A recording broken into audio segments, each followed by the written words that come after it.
శివాయ విష్ణురూపాయ శివరూపాయ విష్ణవే శివస్య హృదయం విష్ణుం విష్ణోస్య హృదయం శివం.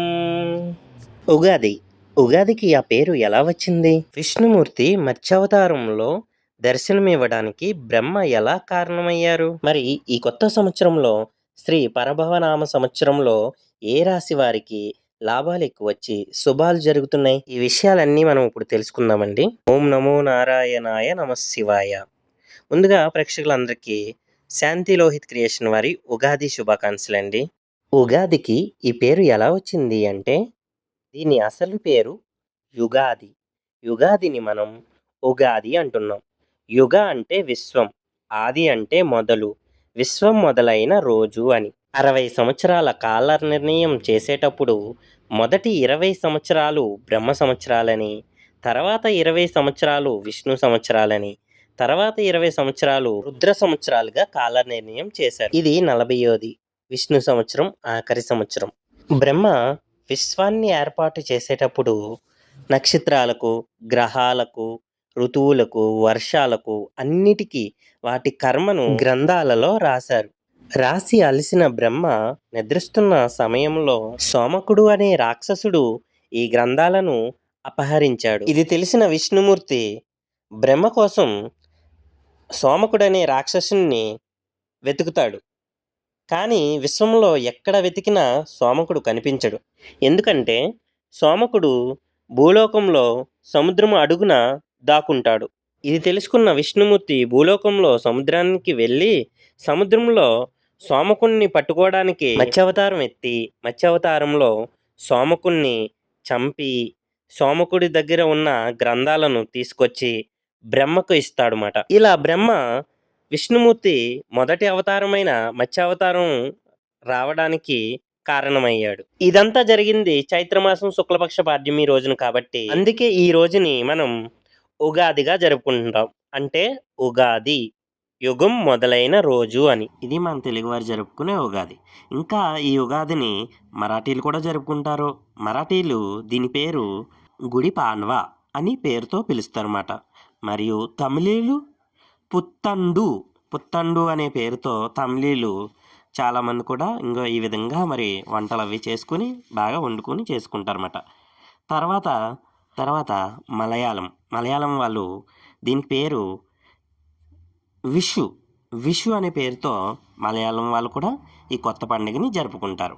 వాళ్ళకి ఇది కొత్త పండుగ, కొత్త సంవత్సరం అన్నమాట. తర్వాత సిక్కులు వీళ్ళు కూడా హ్యాపీ వైశాఖి అంటే కొత్త సంవత్సరం, వాదికి కూడా కొత్త సంవత్సరం. తర్వాత మరి బెంగాలీలు కూడా ఈ కొత్త సంవత్సరానికి పెట్టుకున్న పేరు పొయిలా బైశాఖి అనే కొత్త సంవత్సరంగా సెలబ్రేట్ చేసుకుంటారన్నమాట. ఇలా ప్రతి ఒక్కరికి ఉగాది పండుగ అనేది ఉన్నది. ఈ కొత్త సంవత్సరంలో ఏ రాశి వారికి ఎలా ఉన్నది అని చూస్తే మొదటగా మీనరాశి అండి.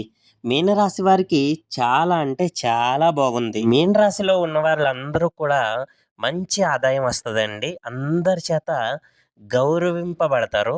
చాలా అలా మీకు తిరుగులేదు మాట. ఇంకా ధనుసు రాశి వారికి సంపద పరంగా బాగుంది కానీ కొంచెం గౌరవం అనేది తగ్గుతుందండి. తర్వాత ఈ కర్కాటక రాశి వారికి అస్సలు సంపద లేదండి. అలా ఈ ఖర్చులు ఎక్కువే తప్ప మీకు సంపద అనేది లేదండి ఈ సంవత్సరం. అంతేకాకుండా మీకు అవమానాలు కూడా చాలా ఎక్కువ. ఇంకా కుంభరాశి వారికి కూడా ఆదాయం అనేది, సంపద అనేది లేదండి. కానీ గౌరవంగా చూస్తారు చాలామంది. మనకి కొంచెం గౌరవాన్ని అయితే ఇస్తారన్నమాట.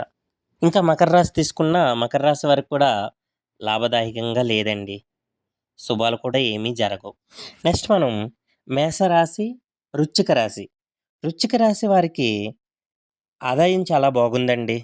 మంచి సంపద అనేది మనకి సృష్టిస్తాం ఈసారి. సగమే ఖర్చు అవుతుంది, పూర్తిగా అవ్వదు. మేషరాశి వారికి కూడా అంతే, ఖర్చు అనేది తక్కువే. మేషరాశి చాలా బాగుందండి. చాలా బాగుంది.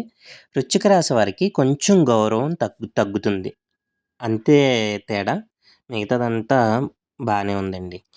ఇంకా సింహరాశి వారికి వాళ్ళు ఎంత సంపాదిస్తారో అంత ఖర్చు పెడతా ఉంటారు. అంతేకాకుండా వీరిని ఎంతమందైతే గౌరవంగా చూస్తారో అంతమంది చులకనగా కూడా చూస్తారు. ఇంక చివరిగా తులారాశి, వృషభ రాశి. వీరికి రూ. 10 సంపాదిస్తే రూ. 30 ఖర్చుంటుందండి. రూ. 30 ఖర్చు పెట్టవలసొస్తది. సంపాదన కంటే ఖర్చు ఎక్కువైపోతుంది.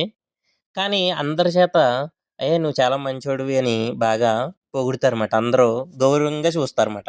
ఇదండి రాసుల సంగతి. అయితే రాసుల్లో బాగా బాగున్న రాశి మేషరాశి అండి మొదటిది. తర్వాత మీనరాశి, తర్వాత వృశ్చిక రాశి, తర్వాత ధనుస్సు రాశి, తర్వాత సింహరాశి, తర్వాత కన్య రాశి, తర్వాత మిథున రాశి, తులారాశి, తర్వాత వృషభ రాశి, చివరిగా కుంభ, మకర, కర్కాటక ఈ రాశుల వారికి ఆఖరి స్థానాల్లో ఉన్నాయండి. ఇదండి రాశి ఫలాలు. ఇంకా వీడియో నచ్చితే లైక్ చేసి సబ్స్క్రైబ్ చేసుకోవడం మాత్రం మర్చిపోకండి. Please subscribe. ఏదైనా అడగాలన్నా చెప్పాలన్నా కామెంట్లో చెప్తే రిప్లై ఇస్తాను.